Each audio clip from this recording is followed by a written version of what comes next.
যারা মিথ্যা প্রোপাগান্ডা, মিথ্যা ছড়ায়, আল্লাহ পাক তাদেরকে লাঞ্ছিত করেন না?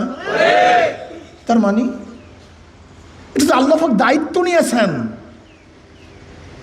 এটা আল্লাহ পাক ওয়াদা করছেন। আল্লাহ পাক আচ্ছাদন করাবেন তাদেরকে, লাঞ্ছনা, অপমাননা, অপদস্থতা, এটা আল্লাহ পাক আচ্ছাদন করাবেন। তা আপনি কেন তাদের বিরুদ্ধে মিথ্যা বলবেন, মিথ্যা ছড়াবেন? ইসলামী আন্দোলন বাংলাদেশের নেতা কর্মীদেরকে বলবো, মিথ্যা হারাম, অপবাদ দেয়া হারাম। অপবাদ দিয়া, এটা তহমাত দিয়া, এটা কিসাসের আওতায় পড়ে, হুদুদের আওতায় পড়ে। কোনো অবস্থাতেই কাউকে তহমাত দিবেন না। আপনার নেতা কর্মীদেরকে যতই তহমাত দেখ, আল্লাহর কাছে ছেড়ে দেন। আল্লাহ পাক দুনিয়াতে বিচার করবেন, কোনো সন্দেহ নাই। একটু অপেক্ষা করতে হবে শুধু। আল্লাহ পাক সার দান, ছেড়ে দেন না। আল্লাহ পাক ছেড়ে দেন না, এটা ইতিহাস নেই।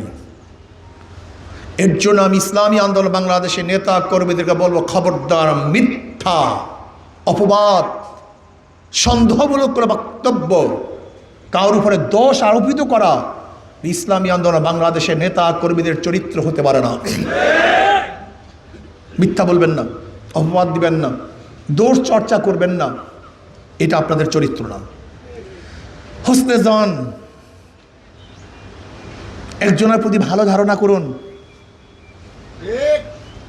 একজনের শুভাকাঙ্ক্ষী হন। কেউ অপরাধ করলে তার জন্য মাগফিরাতের দোয়া করেন, খুশি হয়েন না।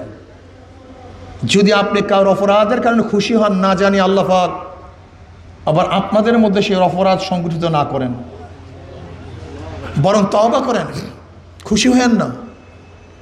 আপনি কি জানেন,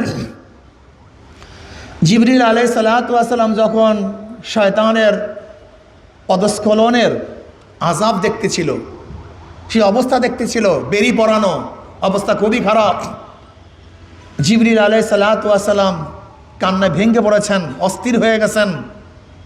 আল্লাহ পাক জিজ্ঞাসা করলেন, কি হয়েছে, কেন? বলে, আল্লাহ, তোমার এত মুকাররব হওয়ার পরেও তুমি তাকে লাঠি দিয়ে জাহান্নামে ফেলাইয়া দিছো, আমার ভয় হয় না, আমার জানি কি হয়ে যায়। কাউর খারাপই দেখলে খুশি হওয়ার কিছু নাই, বরং নিজের সমালোচনা করুন, না জানি আল্লাহ আমাদেরকে মাফ করে দাও, আমাদেরকে ক্ষমা করে দাও। আর আল্লাহ যদি কাউকে বিজিত করার ইচ্ছা করেন, তোমার ছাড়াবার দরকার নাই, এটা আল্লাহ পাক ছাড়াইয়া দেবেন, তোমার দরকার নেই, তোমার কিচ্ছু দরকার নেই। এর জন্য ইসলামী আন্দোলন বাংলাদেশের নেতা কর্মীদেরকে চরিত্রবান হতে হবে, আদর্শবান হতে হবে, নীতিবান হতে হবে। আমি অনেক আগের থেকে বক্তব্য দিয়ে আসছি, কোনো যুগে কোনো কালে শুধু ক্ষমতার মাধ্যমে ইসলাম বিজয় হয় নাই, শক্তির মাধ্যমে কোনো ইসলাম বিজয় হয় নাই। শুধু তলোয়ার, তীর, ঢালের মাধ্যমে, রণকৌশলের মাধ্যমে, আধিক্যতার মাধ্যমে, অর্থের মাধ্যমে, জ্ঞানের মাধ্যমে কোনো কালে কোনো জায়গায় ইসলাম বিজয় হয় নাই। ইসলাম বিজয় হয়েছে আল্লাহ পাকের রহমতের মাধ্যমে। কিন্তু আমাদের ঈমান হারা হয়ে গেছে, আমরা আজকে ঈমান অনেক দুর্বল, আল্লাহর রহমতের ভরসাই করি না, বিশ্বাসই করি না। আমাদের ঈমান বারবার দুর্বল হয়ে যায়, আমরা ইস্তেকামতে থাকতে পারি না। ওয়া ইয়াওমা হুনাইনিন ইয আজাবাতকুম কাসরাতুকুম ফালাম তুগনি আনকুম শাইয়্যা। হুনাইনের যুদ্ধে যখন মুসলমানরা চিন্তা করছে আজকে আমাদের এত বিশাল বাহিনী আর কাফেররা মাত্র 4000, আমাদের সাথে কোনো অবস্থাতেই পারবে না, কিন্তু মুসলমানরা প্রথম অবস্থায় হারছে না জিতছে? জন্মের হারা হারছে, যা চিন্তাও করতে পারবে না কেমন হারা হারছে। আল্লাহ পাক কি বললেন, যখন তোমাদের আধিক্য, তোমাদের আশ্চর্য দেব, অজব নিয়ে আসছে তোমাদের মধ্যে, আমরা জিতবো, আমাদের জিত ফিরায় কে? ফালাম তুগনি আনকুম শাইয়্যা। কোন উপকার হয় নাই তোমাদের আধিক্যতায়, লাভ হয় নাই। ইসলামী আন্দোলন বাংলাদেশের প্রত্যেকটা নেতা কর্মীদেরকে আল্লাহর উপর ভরসা রাখতে হবে, এই ঈমানকে মজবুত করেন, তাকওয়ার উপরে থাকতে হবে, আল্লাহর রহমতের ভরসা করতে হবে এবং বিশ্বাস করতে হবে আল্লাহ পাক বদরের ময়দানে স্বল্প সংখ্যক মুসলমানদেরকে বিশাল কাফের বাহিনীর বিরুদ্ধে যদি বিজয় করতে পারেন, সেই মাওলা ইসলামী আন্দোলন বাংলাদেশের স্বল্প সংখ্যক এই কর্মীদেরকেও বিশাল বাহিনীর বিরুদ্ধে বিজয় করতে পারেন। সময় তো আসতে হবে ভাই, কথা কয় না। জোয়ার আসার সময় আছে কি নাই? আগে আপনি জোয়ার করবেন কিভাবে? ভাটা হওয়ার সময় আছে, এর আগে করবেন কিভাবে? সূর্য ওঠার সময় আছে, সে তো আল্লাহ পাকই ভালো জানেন। সূর্য ডোবারও সময় আছে, মানুষ জন্ম হওয়ারও সময় আছে। ইসলাম হুকুমত কখন কোন জায়গায় কায়েম হবে সেটার সময় আছে কি নাই সেটা কে জানেন? পাগল হয়ে গেছেন কেন? অস্থির হয়ে গেছেন কেন? ইন্নাল্লাযীনা ক্বালু রাব্বুনাল্লাহ সুম্মা ইসতাকামু, যারা ইস্তিকামতের উপর থাকবে, ইস্তিকামত। ইসলামী আন্দোলন বাংলাদেশ কি চায়? আল্লাহর জমিনে আল্লাহর হুকুমত কায়েম করতে চায়। ইসলামী আন্দোলন বাংলাদেশ কি চায়? শরিয়া আইন বাস্তবায়ন করতে চায়। কবে হবে জানি না। ইসলামী আন্দোলন বাংলাদেশ চায় আল্লাহর জমিনে আল্লাহর হুকুমত কায়েম হোক, এর জন্য তার উৎসর্গ করবে সব। ইসলামী হুকুমত কবে হবে? আগামী বছর বলেন, 12 বছর পরে, 100 বছর পরে, 1000 বছর পরে? আমি জানি না, আপনি জানলে বলেন। আমি জানি না। আমি চাই ইসলামী হুকুমত হোক। ইসলামী হুকুমাতের জন্য সব কিছু উৎসর্গ করব, কারণ আমাদের জান মাল আল্লাহ পাক ক্রয় করে নিয়ে গেছেন। ইন্নাল্লাহ হাশতারা মিনাল মুমিনিনা আনফুসাহুম ওয়া আমওয়ালাহুম বিআন্না লাহুমুল জান্নাহ ইউকাতিলুনা ফি সাবিলিল্লাহি ফায়াকতুলুনা ওয়া ইউকতালুন। ইন্নাল্লাহ হাশতারা মিনাল মুমিনিনা আনফুসাহুম ওয়া আমওয়ালাহুম বিআন্না লাহুমুল জান্নাহ। ক্রয় করেছেন, নিশ্চয়ই ক্রয় করেছেন আল্লাহ মুমিনদের জান এবং মালকে জান্নাতের বিনিময়। এটা বিকৃত মাল, আমাদের জান, আমাদের মাল, এটা কে ক্রয় করেছেন? তো এই মাল নিয়ে, এই জান নিয়ে এত টেনশন কেন? এটা তো বিকৃত মাল, এটা বিকৃত হয়ে গেছে। আল্লাহ পাক এই কথা বলেন নাই আমি মুনাফিকদের থেকে, মুশরিকদের থেকে, কাফেরদের থেকে জান মাল কিনছি। আল্লাহ পাক কাদের থেকে কিনছেন? কথা কয় না। যদি আপনি মোমেন হয়ে থাকেন, আপনার জান মাল, কথা কয় না, ব্যাস এটা বিকৃত। যদি মোমেন হয়ে থাকেন, আর যদি মুনাফিক হন, কাফের হন, মুশরিক হন, আপনার থেকে আল্লাহ পাক জান মাল ক্রয় করেন নাই। কাজে বিকৃত মাল নিয়ে এত টেনশন কেন? যখন আল্লাহ পাক চাইবেন দিয়ে দাও। এটা মাল তো তার, এ জান কার, এ মাল কার? যখন চাইবে দিয়ে দাও। তোমার কাছে আমানত, আমানতের মাল যে আমানত রাখে, যখন চায় তখন দিতে বাধ্য হয়। আমার জান মাল আল্লাহ পাক আমার কাছে আমানত রেখেছেন, কিন্তু জান মাল কার? যখন চাইবে দিয়ে দাও, অকপটে দিয়ে দাও। যেমন আমানতের মাল খুশির সাথে দিতে হয়, যার মাল তাকে খুশির সাথে দিতে হয়, বরং দিতে পারলেই খুশি হয়। আচ্ছা, আমানত রাখছে, আমি দিয়া দিছি। ঠিক জান মাল আল্লাহ পাক যখন চাইবেন দিয়া দাও। ফায়াকতুলুন ওয়া ইউকতালুন, তারা মারে এবং মরে। এরা কি করে? না আগে মরে, আগে ফায়াকতুলুন ওয়া ইউকতালুন, আগে মারে তারপরে মরে। তার মানে মারতে গেলে শক্তির প্রয়োজন হয়, এর জন্য শক্তি সঞ্চয় করতে হবে। ওয়াইদু লাহুম মাস্তাতাতু মিন কুওয়া, শক্তি সঞ্চয় করতে হবে, শক্তি অর্জন করতে হবে। এইটা শক্তি, পাবলিক শক্তি, জনগণ শক্তি। জনগণের চেয়ে বড় শক্তি আর কিচ্ছু নেই। সবচেয়ে বড় শক্তি জনগণ,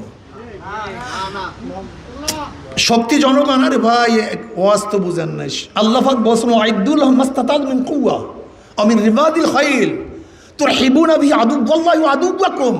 তোমরা শক্তি সঞ্চয় করো। সেই শক্তি কি? জনগণ। শক্তি কি ভাই? শক্তি হলো জনগণ। শক্তি সঞ্চয় করতে হবে, শক্তি অর্জন করতে হবে। কৌয়া, শক্তি লাগবে, শক্তি ছাড়া মারা যায় না, শক্তি ছাড়া। এই জন্য শক্তি অর্জন করতে হবে, জনগণকে সাথে নিতে হবে। জনগণের চেয়ে বড় শক্তি আর কিচ্ছু নেই। ক্যান্টনমেন্ট বড় শক্তি না, কামান বড় শক্তি না, অস্ত্র বড় শক্তি না, বিমান বড় শক্তি না, সবচেয়ে বড় শক্তি হলো জনগণ। জোরে বলেন কি? এই জনগণ যার সাথে আছে ক্ষমতা তার সাথে আছে, জনগণ যার সাথে নেই ক্ষমতা তার সাথে নেই। ব্রিটিশদের অস্ত্র ছিল কিন্তু জনগণ ছিল না, থাকতে পারেনি। পাকিস্তানিদের অস্ত্র ছিল কিন্তু বাংলাদেশের জনগণ ছিল না, টিকতে পারে নাই। এরশাদ সাহেবের অস্ত্র ছিল, ক্যান্টনমেন্ট ছিল, জনগণ ছিল না, টিকতে পারে নাই। শেখ হাসিনার জনগণ নাই আর সব ছিল, টিকতে পারে নাই। বুঝাতে পারি জনগণ। এজন্য দাওয়াত, দাওয়াত দিতে হবে। দাওয়াত দাও, দাওয়াত, দাওয়াত। জনগণকে বুঝাও ইসলাম হুকুমাত কায়েম করতেছে না, শান্তি নাই, শান্তি পাবে না, শান্তি আসবে না। শান্তি কেউ দেখাতে পারে নাই, দেখাতে পারবে না। আর একটা জিনিস বুঝাও, ইসলামের নামে কোনো ভণ্ডামিও বাংলাদেশে চলতে দেওয়া হবে না। নামে বলি ইসলাম, একামতের দিন। আর বেপর্দা মহিলাদেরকে নিয়ে মিছিল করা, এইটা কোন একামতের দিন আমাকে বলো তো? প্রশ্নের জবাব দাও। গালি দেওয়ার দরকার নেই, গালি দেওয়ার দরকার নেই। আপনি বলবেন ইসলাম হুকুমাত কায়েম করব, অথচ বেপর্দা মেয়েরা আপনার স্টেজে বক্তৃতা দিবে, এইটা কোন ইসলাম হুকুমত? বলেন আমাকে, বলুন। এই ধোঁকাবাজ ইসলাম বাংলাদেশের মানুষ গ্রহণ করবে না, করতে পারে না। আপনি বলবেন ইসলাম হুকুমাত কায়েম করবে, ইস্তেহারের মধ্যে কোনো ইসলাম নেই। আজকে ইসলাম হুকুমাত যারা কায়েম করতে চান তারা তো বিরোধী দলে আছেন। আমি বিরোধী দলের আমির সাহেবকে বলবো, আপনি স্পষ্ট বিল উত্থাপন করুন যে বাংলাদেশ ইসলাম হুকুমাত চাই। যদি বিল পাস না হয় তারা ওয়াকআউট করুন, বাংলাদেশের মানুষ জানুক যে তারা ইসলাম হুকুমাতের জন্য ওয়াকআউট করছে, বারবার দাবি তুলছে।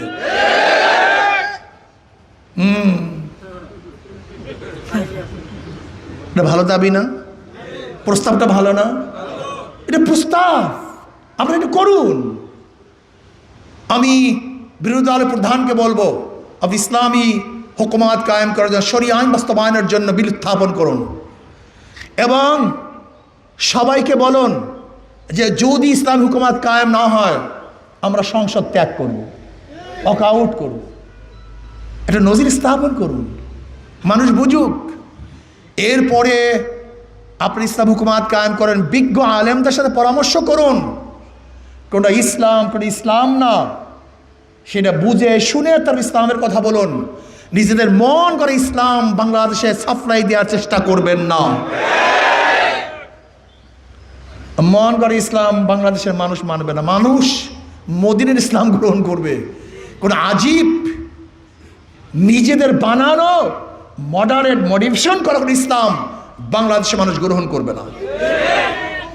আমি বাংলাদেশ সরকারকে বলবো, আপনি ইস্তেহারের মধ্যে যা লিখেছেন এটা বাস্তবায়ন করা আপনার দায়িত্ব। যদি ইস্তেহারের মধ্যে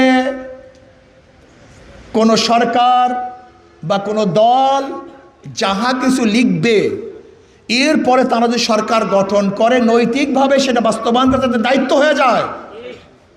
যদি এইটা বাস্তবায়ন না করে তাহলে সরকারে থাকার কোনো নৈতিক অধিকার তারা রাখে না। কারণ কি বলেন তো? আমি তো এই ঘোষণা দিছি আমি এইটা করব সেইটা করব, আমি তো ভোট দিছি সেইটা করার জন্য। যদি আপনি না করেন তাহলে তো আপনি নেমে পড়বেন।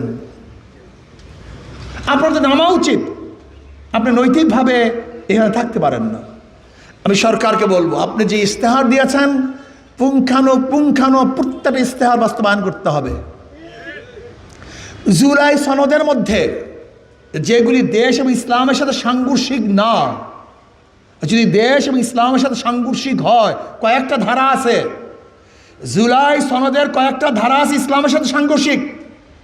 এর জন্য আমি আমার বক্তাদেরকে বলবো, জুলাই সনদের বাস্তবায়নের জন্য প্রথমে শর্ত লাগাতে হবে যে দেশ এবং ইসলামের বিরোধী যেই ধারাগুলি আছে সেইগুলি আমরা বাস্তবায়ন করতে দেব না।